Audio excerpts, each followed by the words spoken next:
streaming in the context of um, current AI uh, opportunities, because I've been listening to Harmony. I think he's a business guy, um, and a podcaster, and he's been mentioning that uh,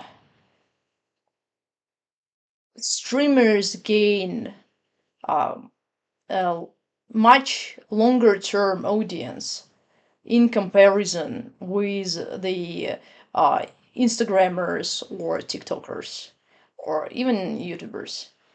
And uh, not only they gain a long term audience, they gain much more popularity. Uh, and it's coming from, you know, it's coming from what they offer to their audience. And I think what the difference between what streamers offer to the audience in comparison to TikTokers, Instagrammers, is the more uh, life relevant and relatable content. Because, if you ask yourself a question like, in the context of this AI changing world, right? In the context of abundant opportunities, in the context of like everyone being able to create easily just within the seconds, and be creative, and generate something new, and provide something much easier, right? So what would be valued, especially because people can't uh, take everything. So we have this increasing abundance, but we still have the limited uh, span of attention and focus, and we can't just separate on everything. So we would naturally be captivated by something specific. So we would be attracted. Our perception be it is selective in its nature, and it would select something specific and dismiss all the other, well, dismiss the alternatives as it chooses what it does, right? And so the question then is, what would people choose, right? What would they select over something else? What is more valuable than just uh, everything else that is offered? What stands out? And to me, I've been thinking that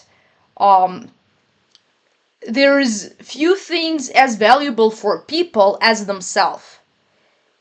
And the content that better represents their life and themselves, the content viewers can identify with deeper, right? Or more with, will be what will be more valuable, right? Because again, people value themselves, and because they value themselves, they also value other people, because other people are the only ones who can understand them the best, right? A conscious people need the other conscious mind to understand them, because it is the only one who can understand them at their level, right? Because even animals can understand us, they are conscious too, but we are conscious on completely another level. And we can communicate with people, people, animals, and we do, and they're even the same um what uh positive emotions.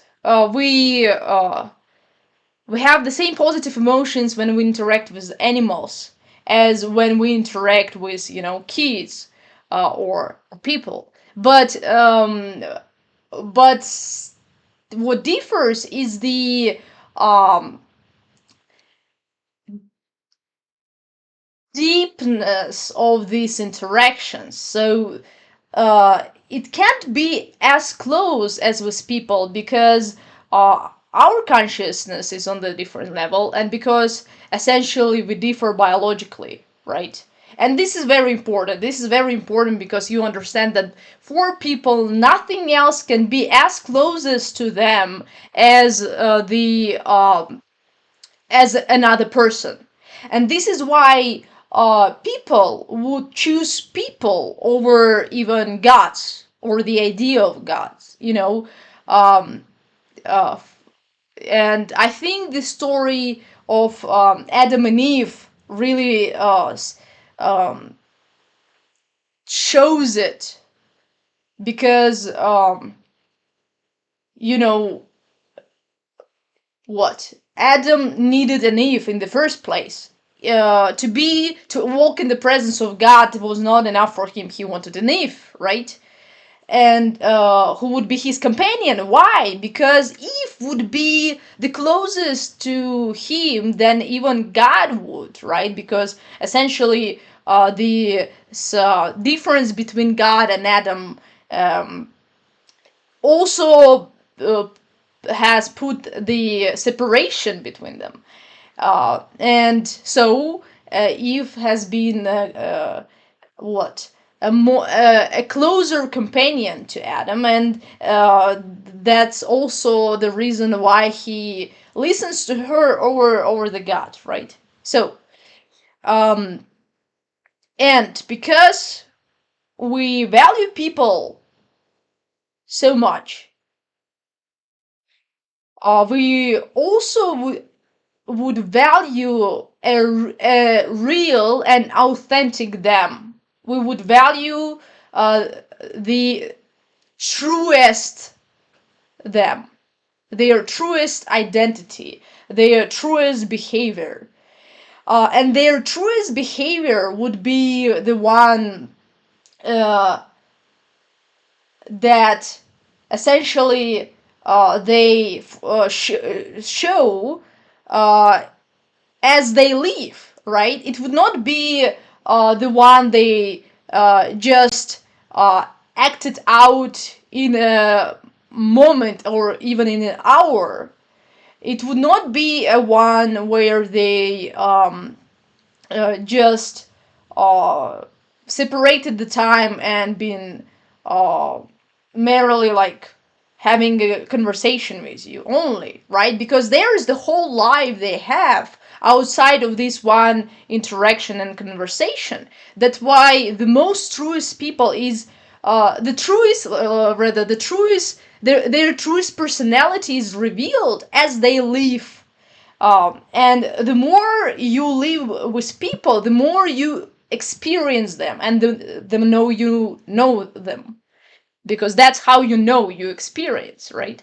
Um, and for this reason, I do believe that this is a great opportunity for people now to realize that, well, streaming is not just the platform for entertainment.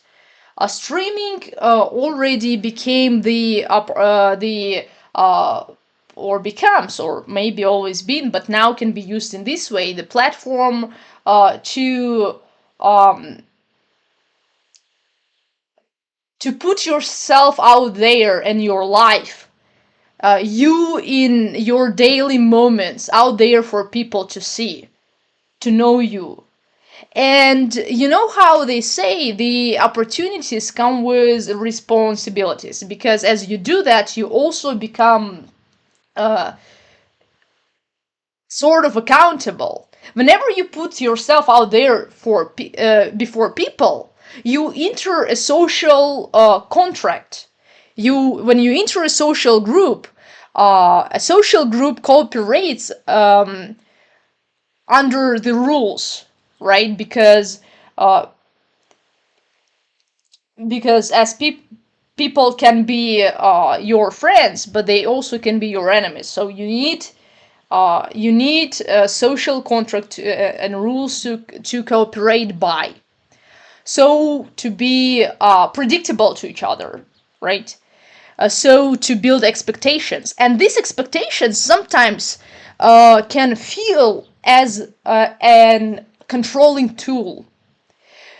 So whenever you put yourself before people, you oftentimes can feel like they control you. You can feel like uh, they will greatly influence you with their judgment. They may control. Judgment is the most obvious controlling tool, right?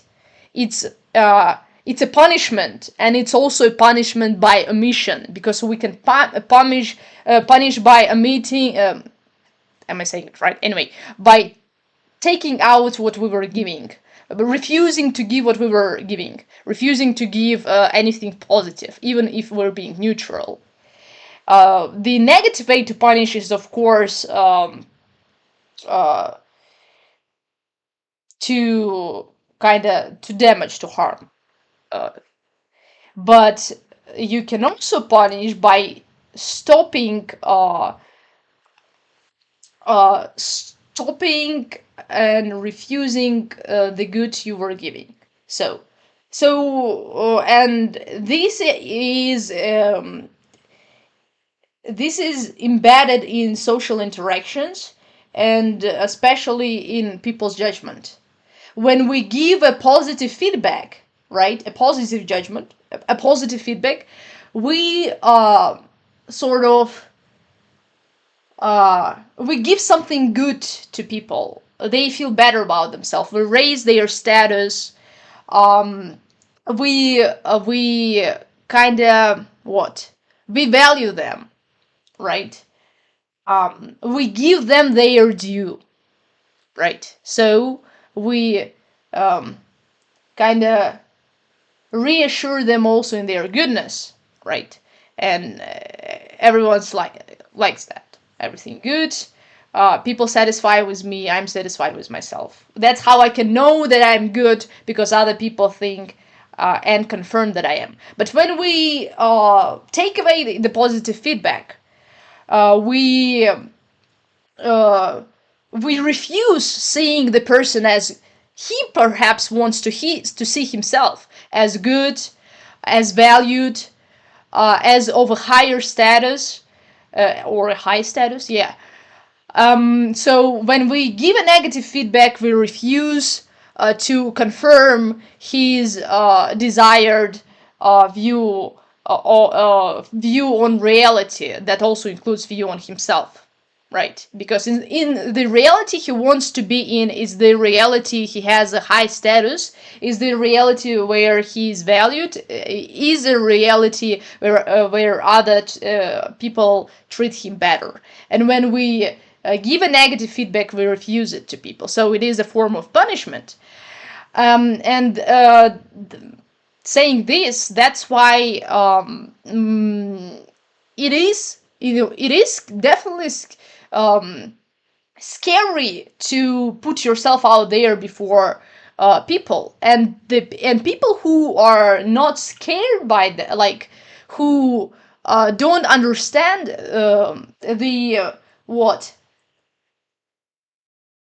uh the negative side of it. The people who are not hesitant, who don't doubt when they do it, they are mostly overconfident about themselves, I would say. Maybe they are not narcissists, because, or they are low on self-consciousness, because when you understand all the, or consider, have in mind all the underlying um, things that follow when you put yourself before people, uh, right? If it doesn't make you doubt and think twice. Maybe you're have not understood fully what you're doing and the consequences of it. Um, so, but any investor and entrepreneur and maybe any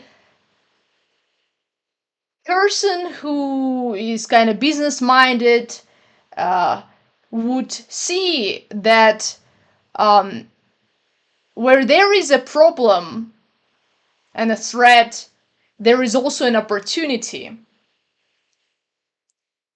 Uh, Accountability is difficult uh, and can be problematic. Um, but it is also a great opportunity to make yourself known to people, and it's good opportunity to make yourself known as they would never know you. Because look, people don't know you. If you won't tell them about yourself, if you won't tell them about your interests, about your stronger and weaker sides, if they don't live with you, they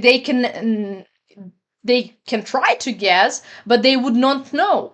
And even as they live with you, people don't um, read your mind, and they can't know your thoughts. So your truest self is closed for people. It's kind of you have a metacognition. You know your inner self is it, but people don't have the telepathy, and they don't know your inner you. And so unless you communicate it to them, even if they live with you, they would not know you fully as you are, as you do. Even you don't know yourself fully because you're much more than just a conscious you. Um, but they would know you even less. Right. And so when you give a resume applying for the job, the employer doesn't know you. The employer can't, because he doesn't know you, he can't know how to the most efficient way to use your skills and knowledge and strengths instead of weaknesses, right? And even maybe to how to kind of enable your growth. He doesn't know because he just has not been present in your life. And a stream is one of the way to make people present, to make people experience the life with you. So the out how do you say it, authenticity, right, will become much more valuable as the abundance of choices grows. What is authentic, what is sincere, what is true will be more and more will be harder to find, and therefore will be more valuable as a hidden gold. No, because hey, how much long can you look at uh, uh, streamers who just copy others? How much longer can you follow people who merely reflect what they've been feeding themselves with? Who merely, like, it's not, of course, merely, because in a way we learn and we become by mimicking too, just as kids do while growing, they mimic parents. So it's not maybe merely, but at some point, even kids manifest their character. Even kids become, yeah, refuse to complete. They refuse complete obedience. because they manifest their own will. And I think what is sadly also suppressed in them is also the and maybe what should be suppressed to some point when it becomes self-damaging for them, but it is also their what it's themselves, it's the most authentic part of their being. It's their will, right? And when your will is suppressed, you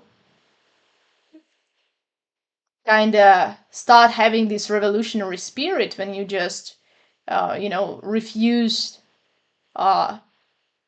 doing whatever you just told you and whatever others do. Not necessarily because what others do is negative or bad. Maybe it's even right and good. But just because you've been forced and you want to establish your own will. And will is a driving force of life. And I do believe that, especially of conscious life, and definitely Kant would agree with me too. And it is a part of human nature to establish their will. And this is exactly how people manifest their being and their freedom, by manifesting their free will.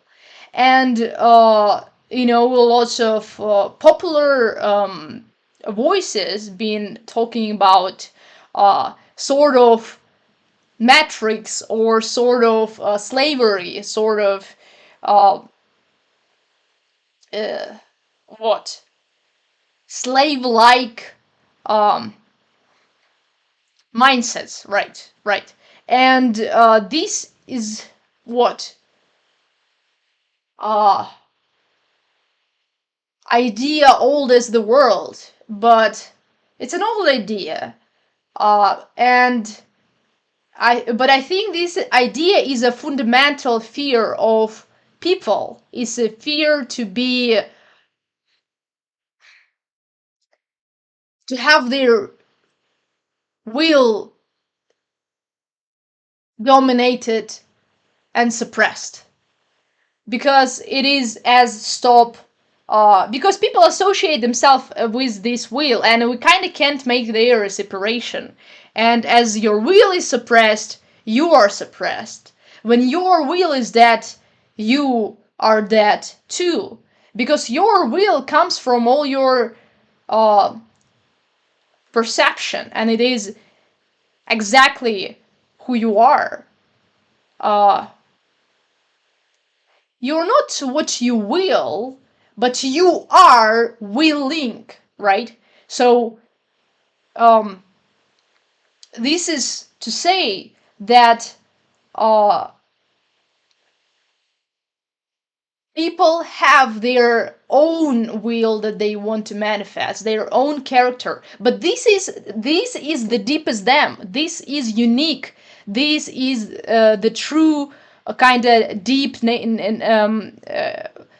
character, and what is also called soul of people. And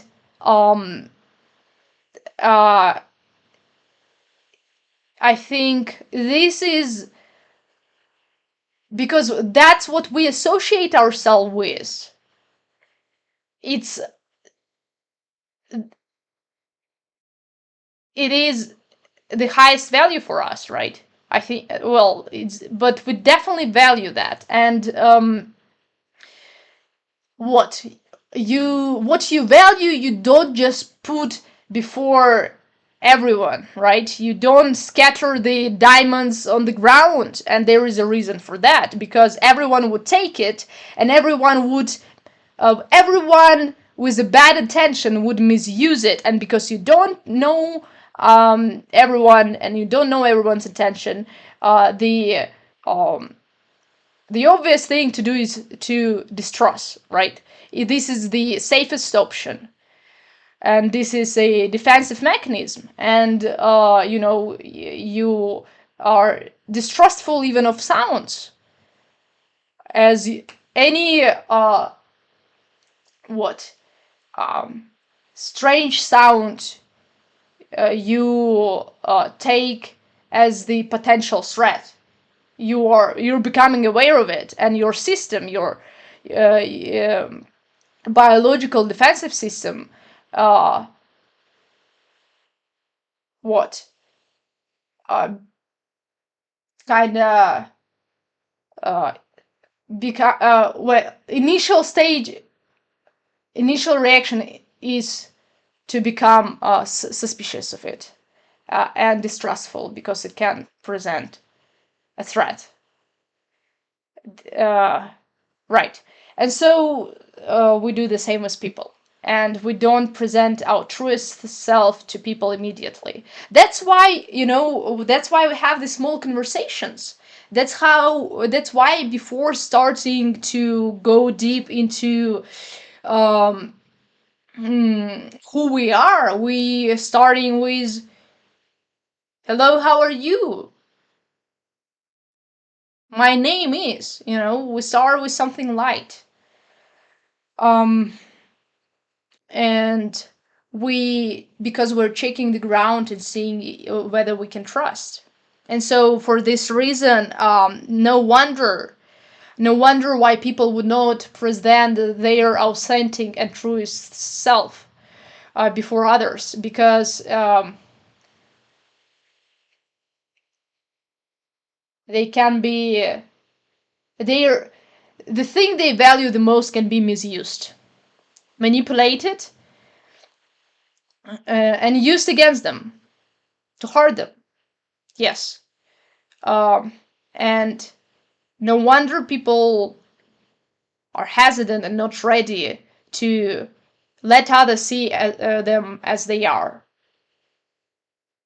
Right. Because it is all right when someone, uh, when someone treats negatively what is of no or middle value to you, but when someone treats negatively something what you value the most, this is hard for you and painful.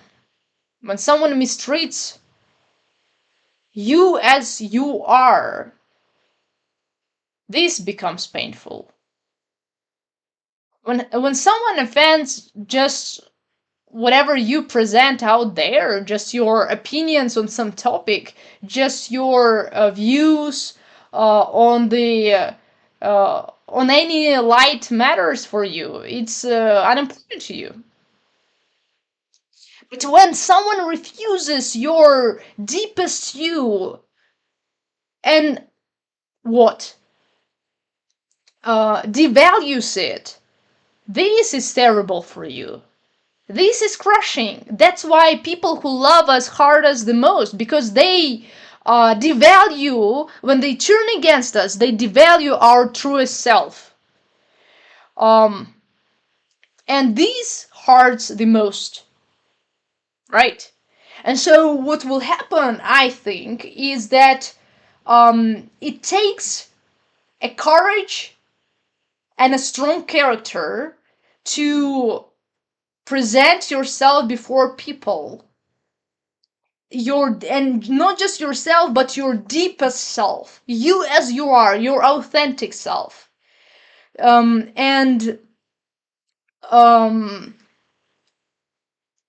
what and not be discouraged by the negative feedback, and use it only in as much as to progress forward.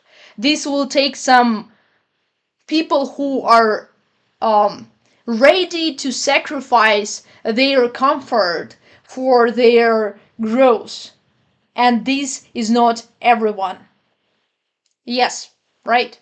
But those who will do that, who will find the courage um, and a desire for up forward orientation, uh, will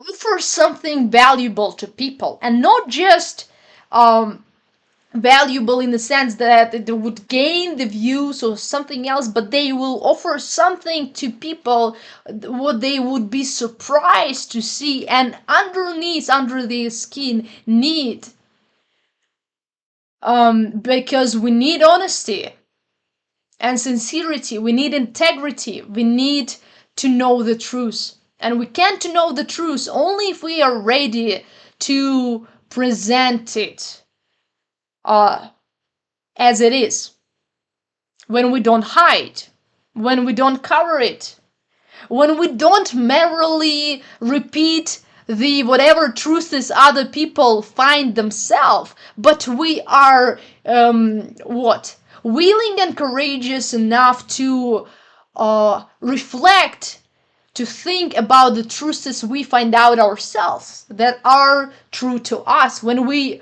are ready and willing to listen to our own perception and not to be just a mouse, a speaking mouse of someone else's perception.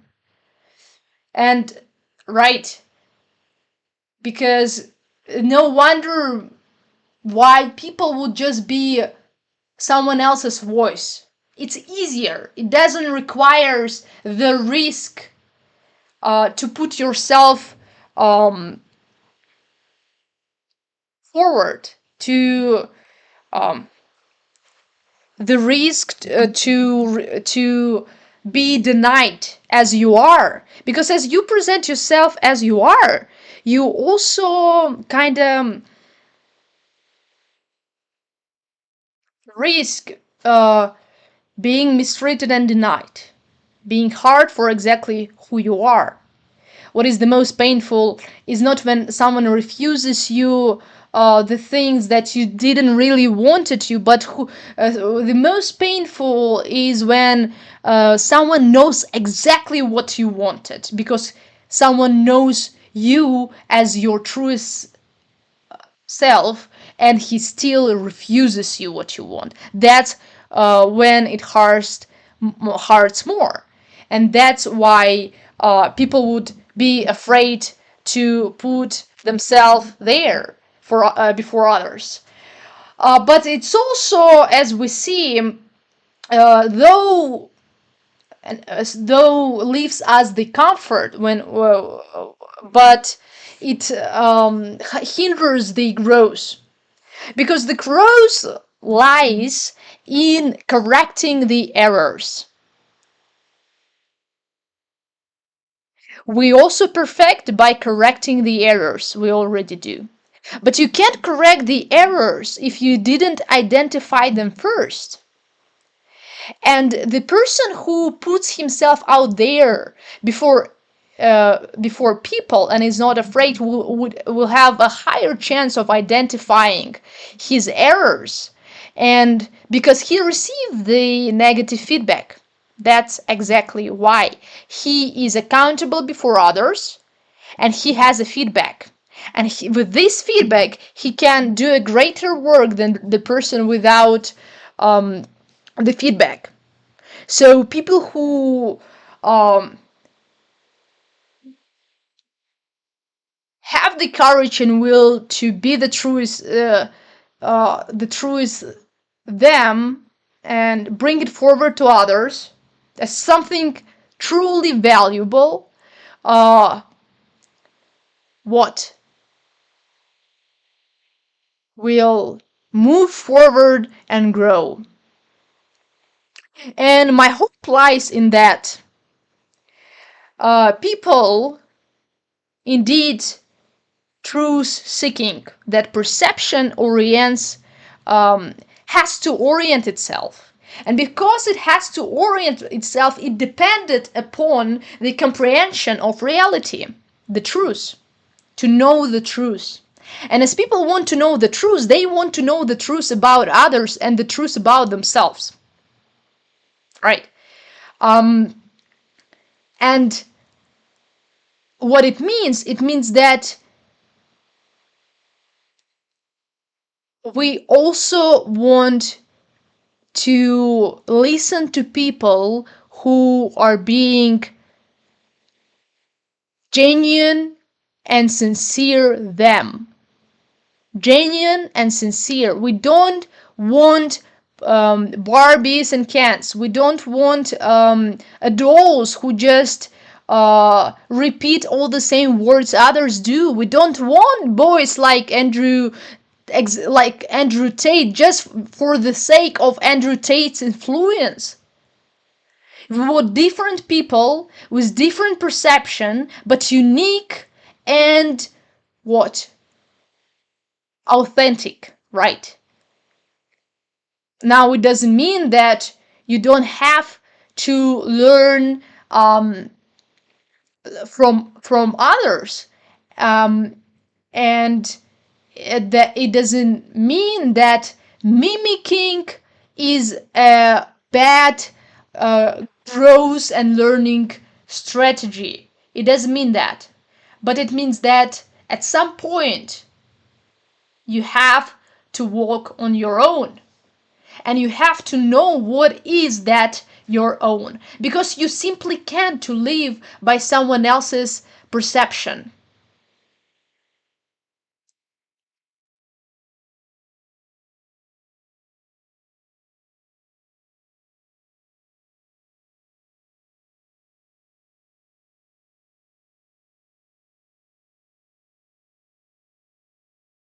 Because you have your own senses and you have your own consciousness that reflects on you specific experience, and it gives you information, it gives you data. You can either ignore it and choose to follow someone else's perception without giving your perception its due, or you can make the most of your perception. And um, I think I think it damages people to live, and I think people can't, because that would split their agency. They can't to live completely by someone else's words. They can't to live completely by someone else's perception.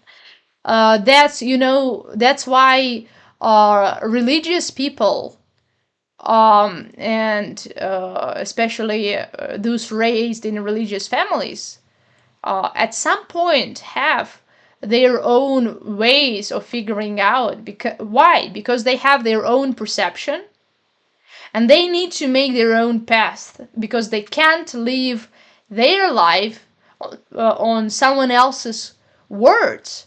They need to see for themselves, and to see it being true to them or being false. um, there is a faith and belief, and it plays a foundational role in our perception. um, but it's not a blind faith and belief, right? Blind faith is ignorance. It's not faith, it's illusion. The belief and faith that is a true belief of our perception is based on our um, experience, lived experience. It's based on our senses. It's based on the data we receive and the data we interpret.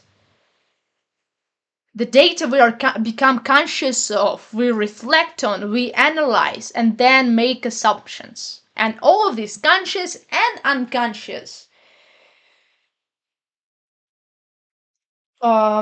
is not it doesn't is not random, and it doesn't comes out of nowhere. It comes from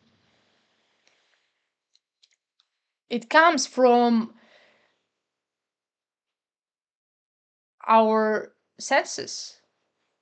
So it's not blind, it's evidence based, in as much as our senses are mm, make us to comprehend the world. and you can distrust your senses, because what then are you left with? Nothing. You can distrust sometimes your senses.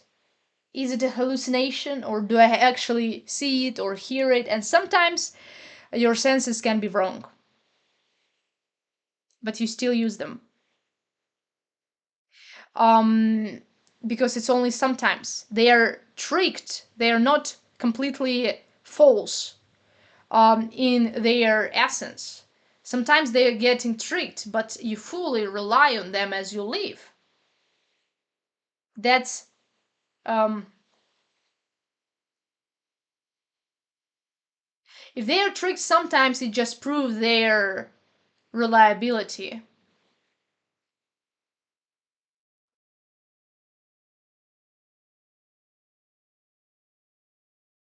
Um,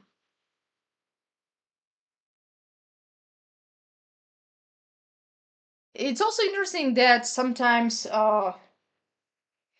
we can think that the realest things to us are the things we see. And I don't know if my mic is too strong or not. I just lower it.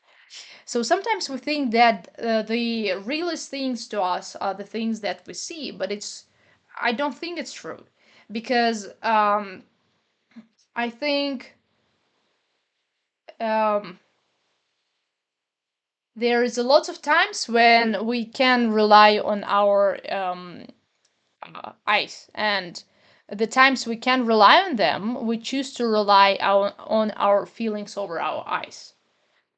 Um, if something will hurt you, and there is a reason, biological reason to that. It's not just because I like to think so, but because if you're sick and the sickness is not obvious, uh, it's not physically seen, but you feel yourself bad, and worse, you still will think that you are sick.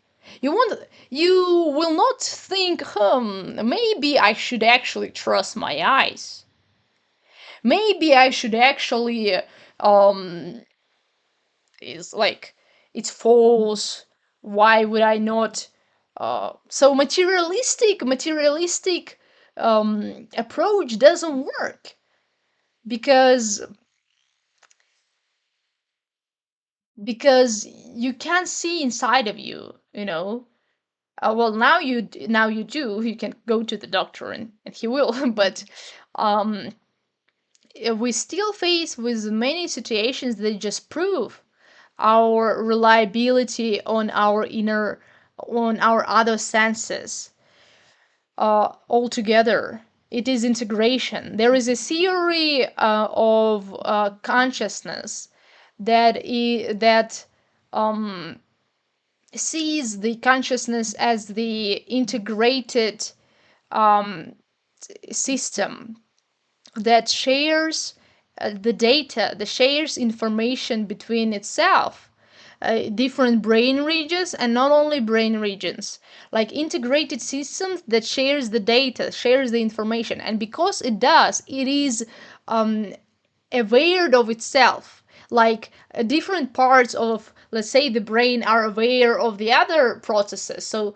it's kind of you aware of the processes that you have in your mind, exactly because of it, because of this sharing of the data. So this one of the theories of consciousness.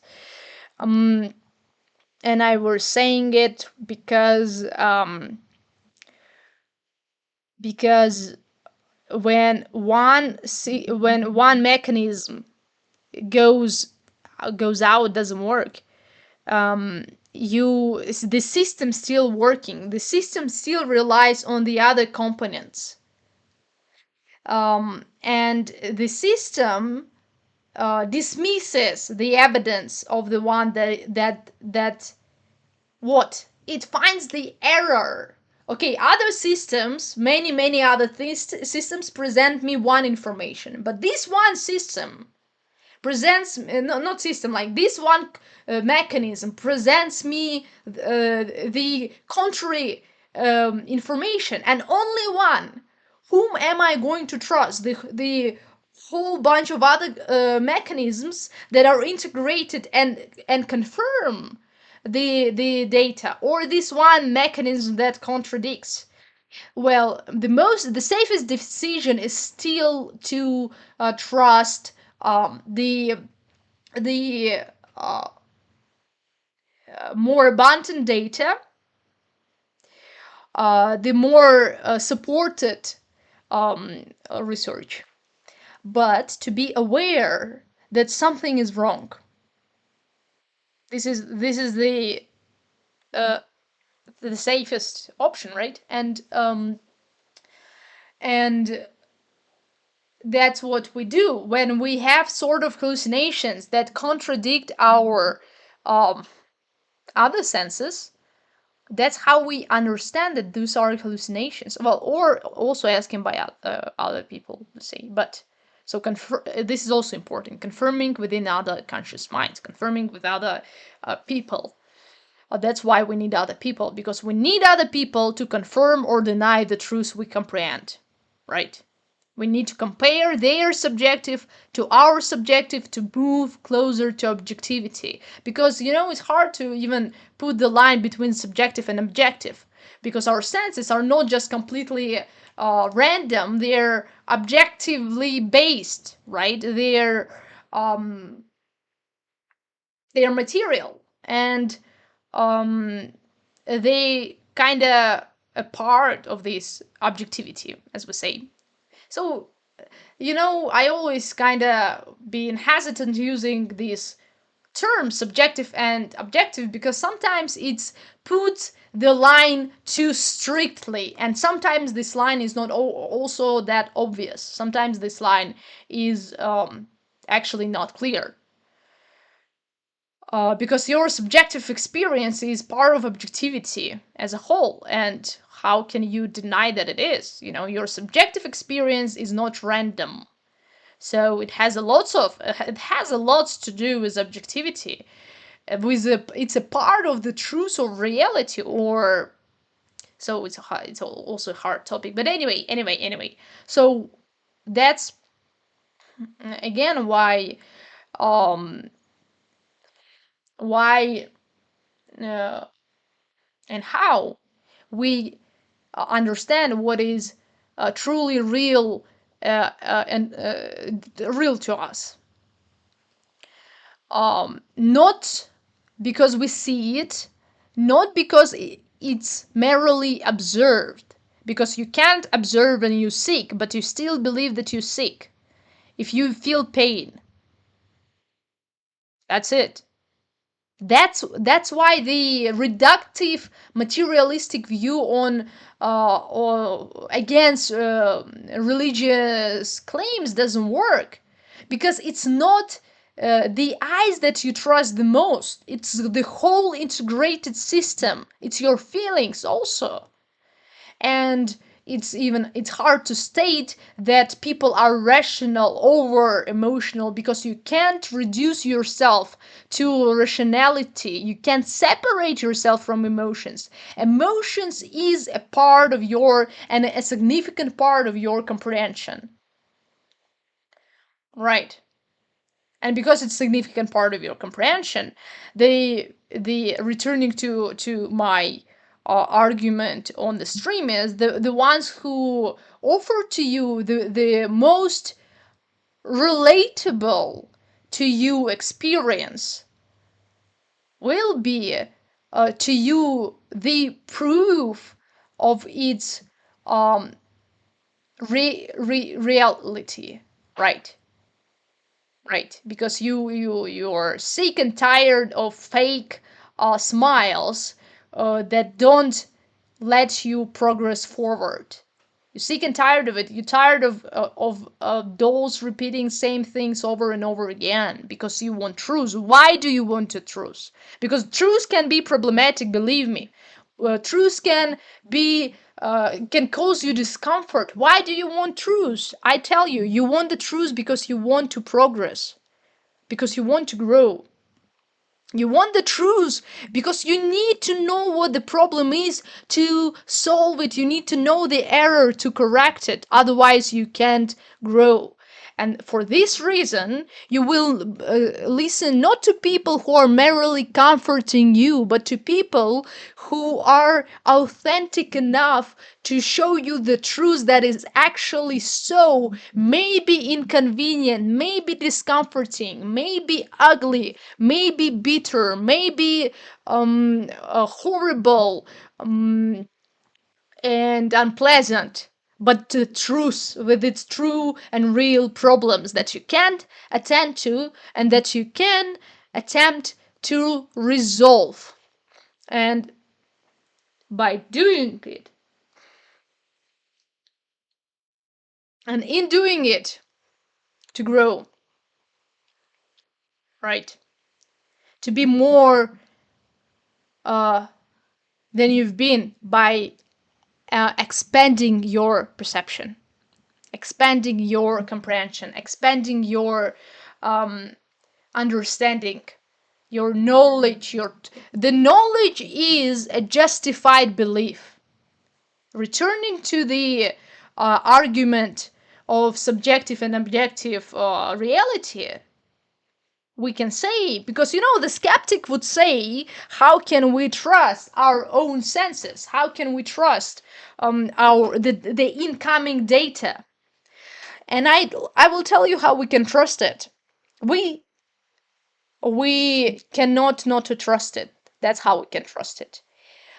Because not we can pretend that we don't trust it. We can ask a genuine question. We can question it, but we can't not to trust it, because that's how we live and that's how we orient ourselves in life.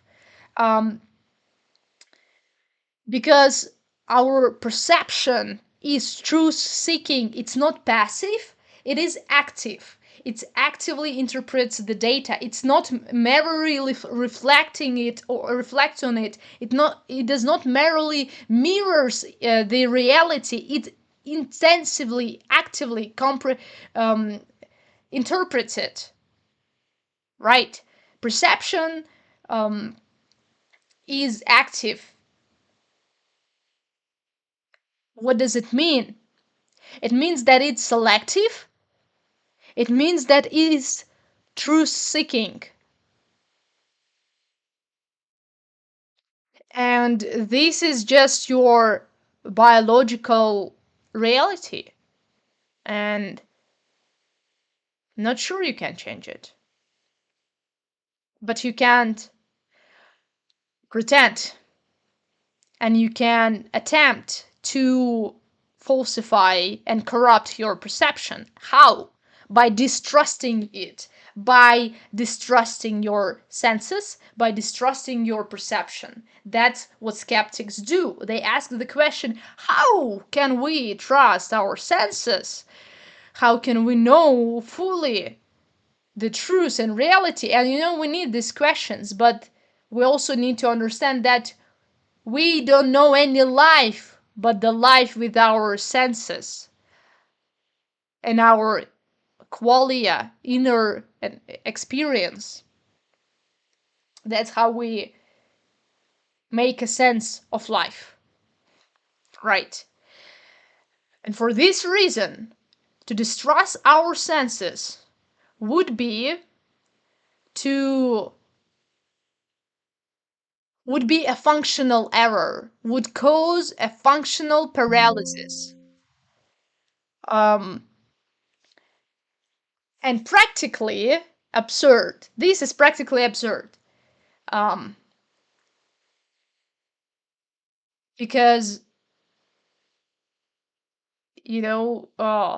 living you function, so that's how you live. And in this sense, believing and trusting your senses, believing and trusting your inner self is a practical necessity. It's a practical necessity to orient yourself in life. You have to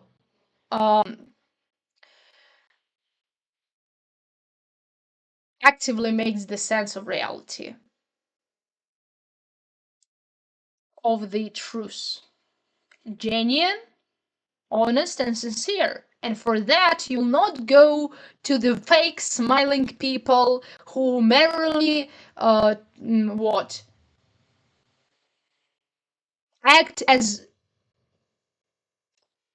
to satisfy the expectations of their audience. No, you go to people who will refuse to act as they told to act because they want to establish their true perception.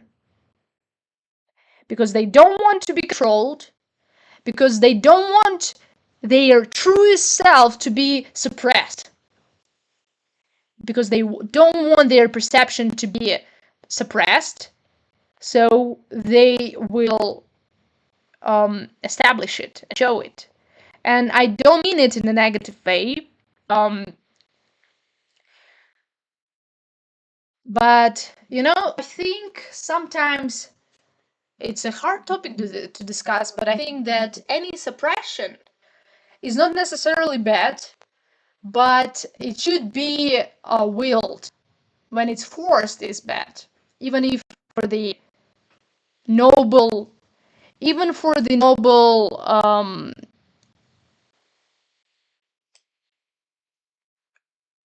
purpose.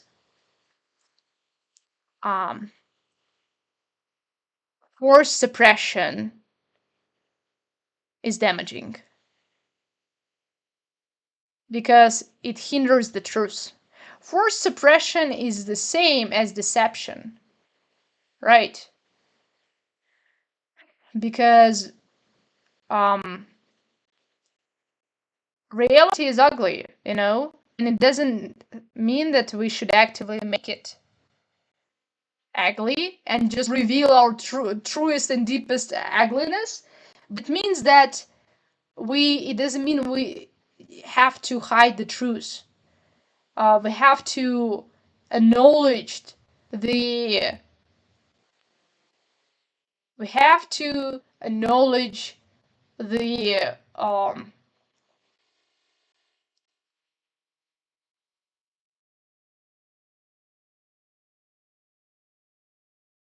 even the negative things, and them especially.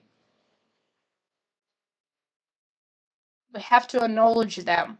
It means that we have to tackle them down. It means that we need to pay attention to them and be aware of them, and not just suppress and hinder them. Not actively, deliberately act them out if they are damaging, but also be aware of them and be deliberate in our choices. Right? So it's good when you know let's say you know your weakness, let's say anger, right? You're angry. Suppress your anger. Now, if you suppress it consciously, it's one thing. But if you don't know what you're doing, you don't know you have this anger, you've been denied to be angry so much that you refused your perception to understand that inside of you've been angry actually. This is not good. Better for you to know your anger. Even better for you to angry, but to know that you're angry, than stop trusting your perception. Stop being able to recognize what's going on.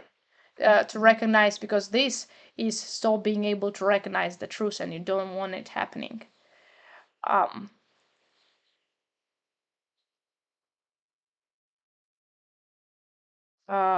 Because we are dependent on truth. We need it. We need to be aware of it. We need to comprehend it. We need to trust our perception, and we need to trust the perception of others. But we can't trust if others lie to us, if they pretend, if they deceive, even if they deceive for good causes as they think they do. we still can't trust them. If they're saying out of politeness that we look good but we look terrible, we still can't trust their perception because it's false. Because their words lose meanings. They lose meaning because they don't mean anymore what they actually do. They don't mean anymore what they actually do. They don't reflect the reality. They lose meaning. And their perception loses its value to us. It actually misleads us and hinders the truth for us. And we need either to doubt them, or if we trust them, we now have to distrust our own perception, which is even worse, because how else we can orient ourselves if not through our perception?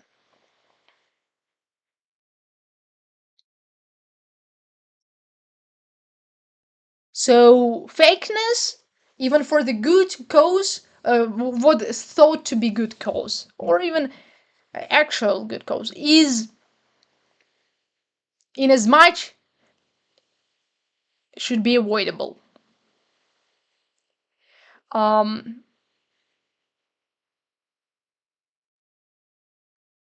right. Better to say your friend that something looks off, if it does, than just confirm what he wants to hear. Because then you stopping yourself from establishing your perception that actually orients you and helps others to orient themselves in reality better when considering it. You're doing misservice. Misservice, do they say it? Anyway, disservice, probably. When you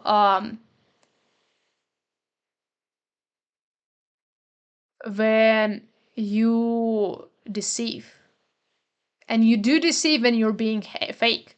You do deceive when you hinder and suppress your own will and your own perception.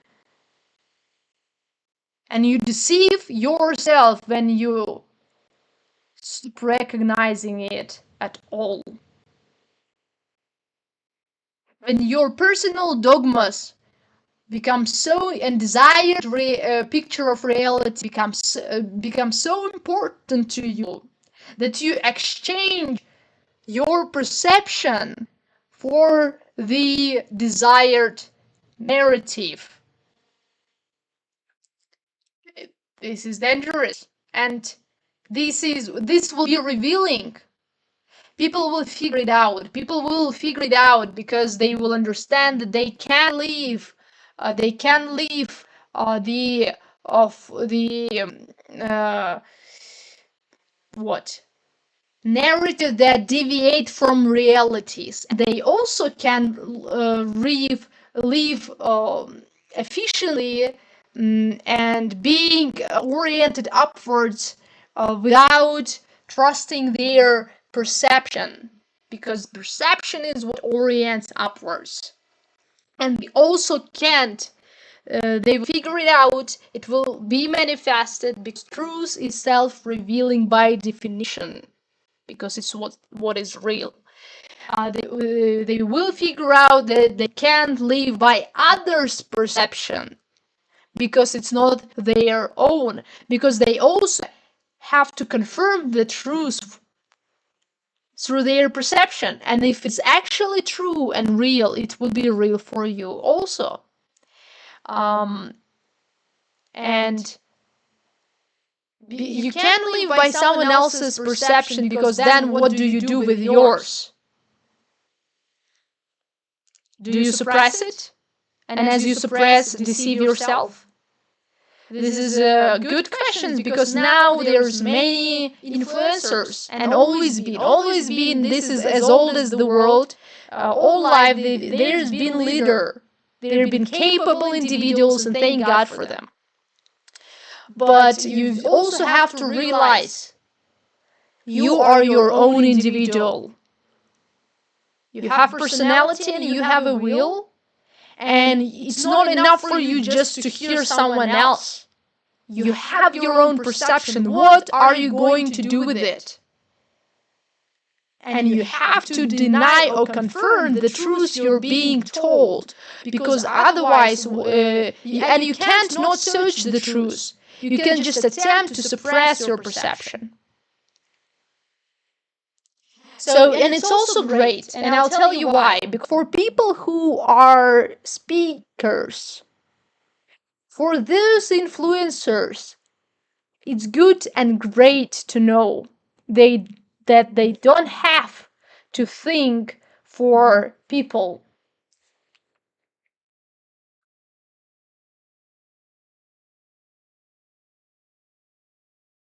They don't have to think for people. They don't have to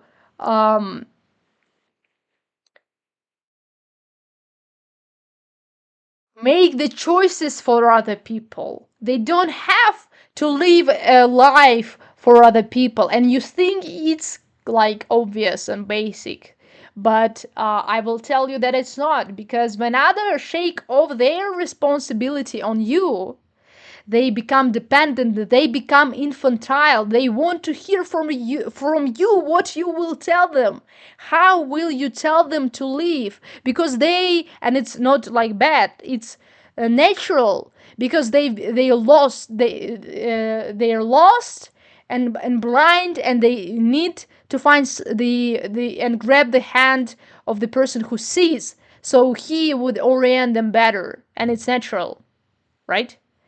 If you don't see, if you're blind, better to grab for someone else. If you don't know how to orient yourself in life, because you orient yourself inefficiently, because your life is miserable, then you grab for someone else's hand who can do that until you can walk rightly for yourself. But then the moment should be when you can walk for yourself. Because if you can't walk for yourself, you have grabbed the wrong hand who just want to control you. The hand that wants the best for you is the hand that what tries to communicate to you in order so you would also know the reality. The loving hand lets you know reality. The loving hand is truthful and honest because it wants you to understand what it does. It wants you to know the truth.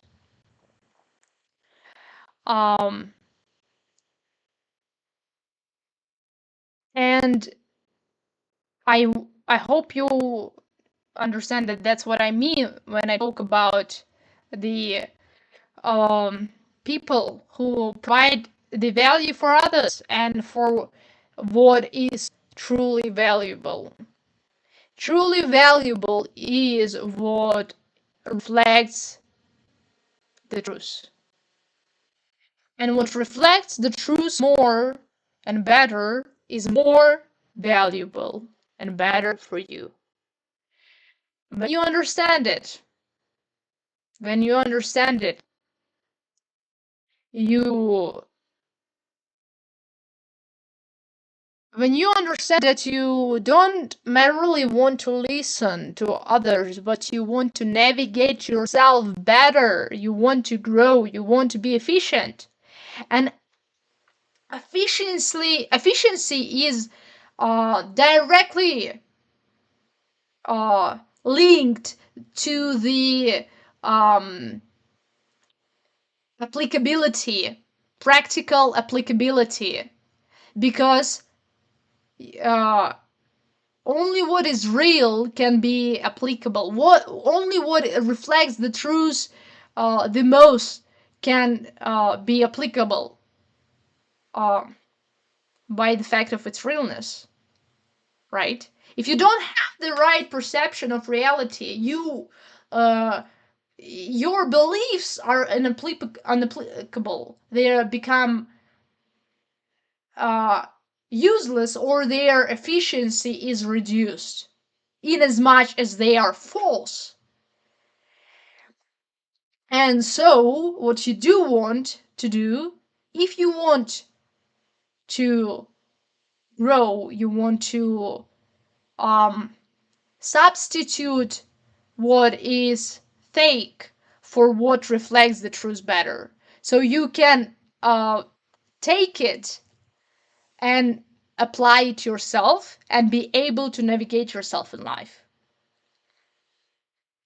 What happens? I want to ask you an important question. What happens when you listen to the speakers you listen? Does your life changes? Because if it doesn't, then you listen something that you don't need, because it's not real. Like, maybe it's real for them, but it's not real for you. It's not applicable. If it's not applicable for you, then this is a belief, this is a knowledge, because the knowledge is a true belief, it's a justified belief. If this knowledge and belief is not applicable, because it doesn't reflect the reality you face, and you need to find the one that does.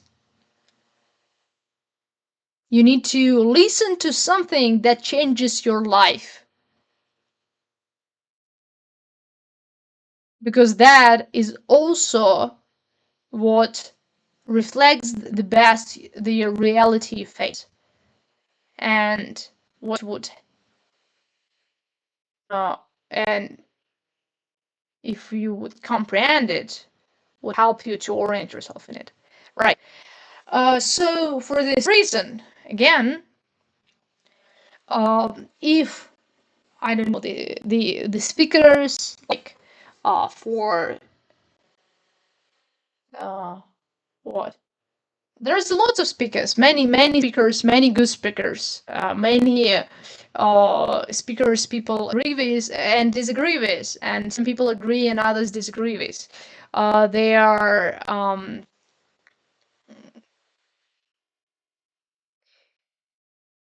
speakers on absolutely different topics and influencers, etc.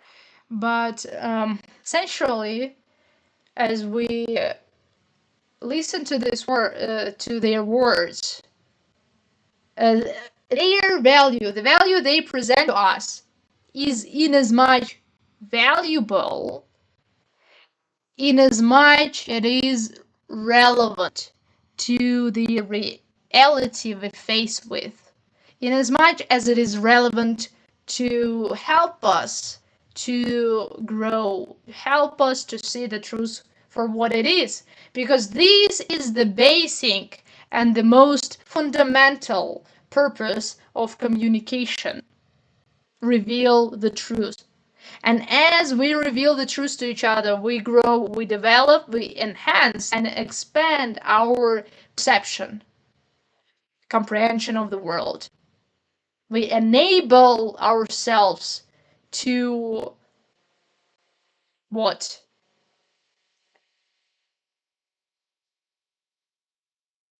To orient ourselves better and to adapt to the received knowledge.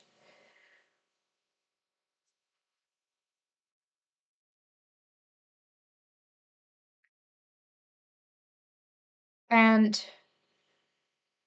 I was thinking about this today because I started to think about it, and it's about the value the streamers present to people, and not only streamers, but um, the platforms that uh, have capacity for people to provide the most authentic them, right?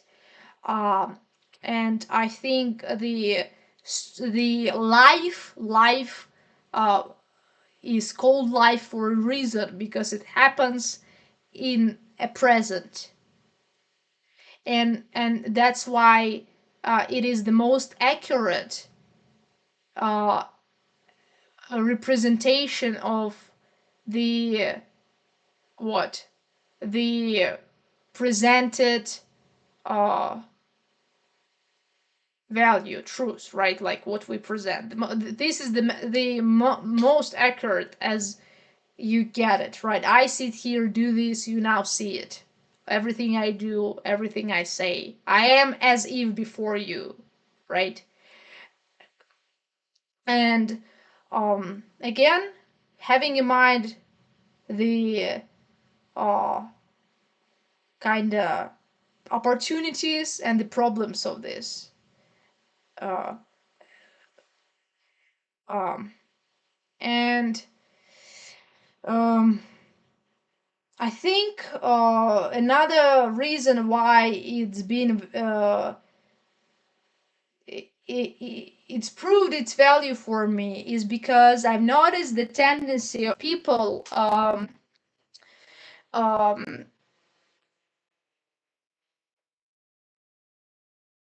the tendency of people to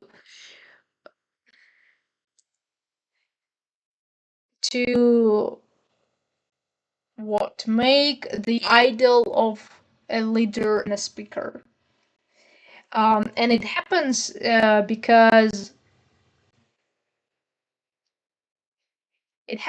because uh, when you listen only to the good parts, when you are aware only to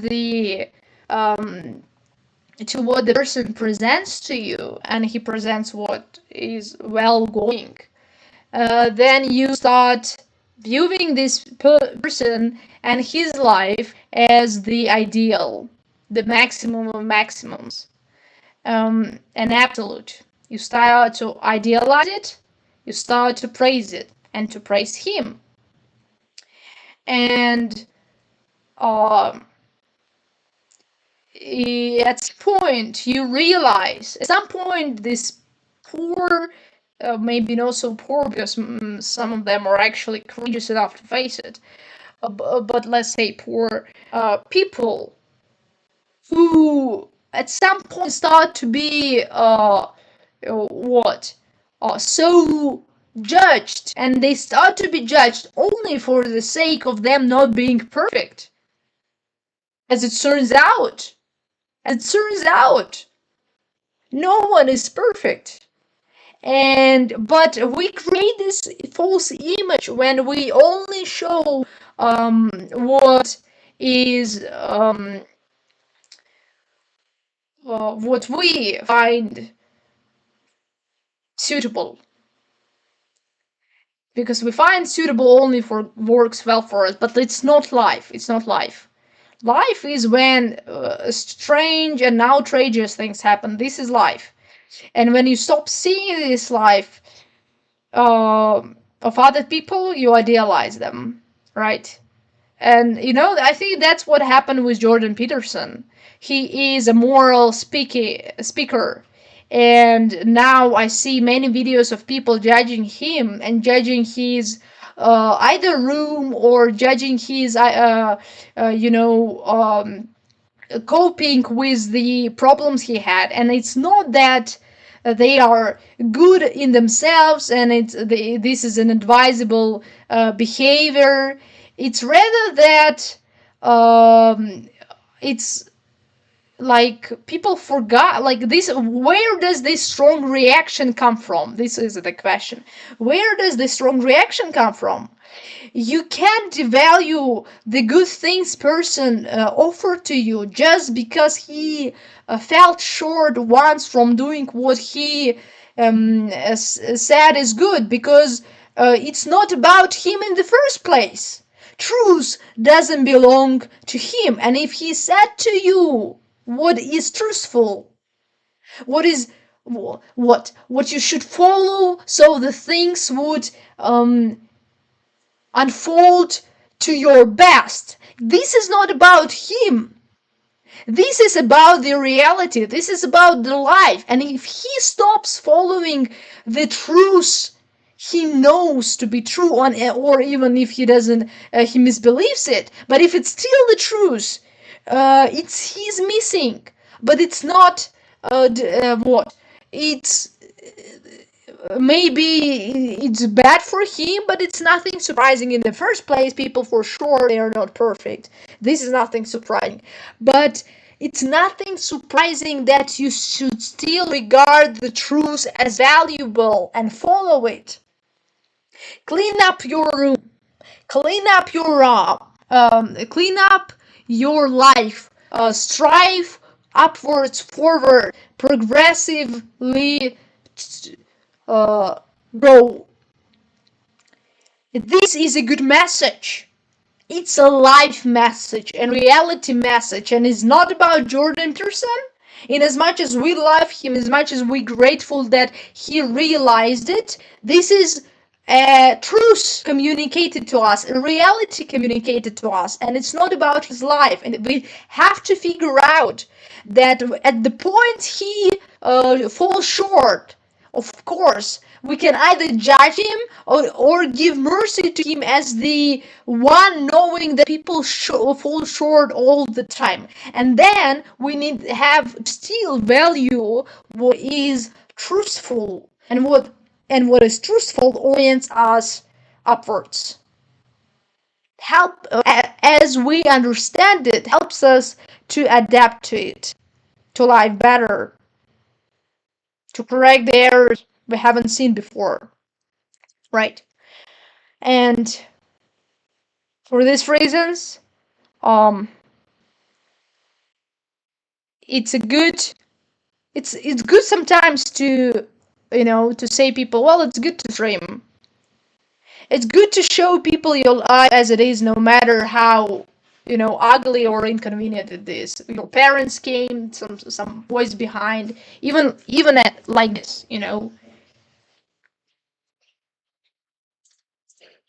So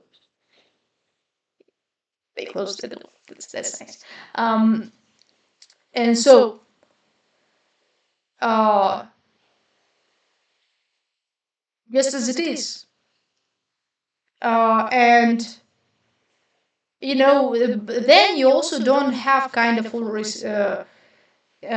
you don't have the obligation to share everything and your life with everyone. That's true. You can help people out in as much as, and in as much as you do help yourself out, but there is no obligation. It just makes your life better. Or it also depends how you approach it, because if you're not ready for it, of course it could lead to worse. So right, it's even a good challenge. Everyone would be interested and curious to see a day in life of some people, because they want to know how is their life, how does the life of the lawyer goes. And it's interesting. That's why people would watch streams, and this is a good challenge to try to show just people your life in as much boring it is, but just to be accountable for what you do. And here are my thoughts for today. I want to finish this stream, and though I would like to continue it, but I have to do some work, and maybe at the free time I will start it again. But this is the message for people also, that not to be afraid of the sort of ugly parts of reality, because they are a part of reality, and people too have to see it, and this is valuable too.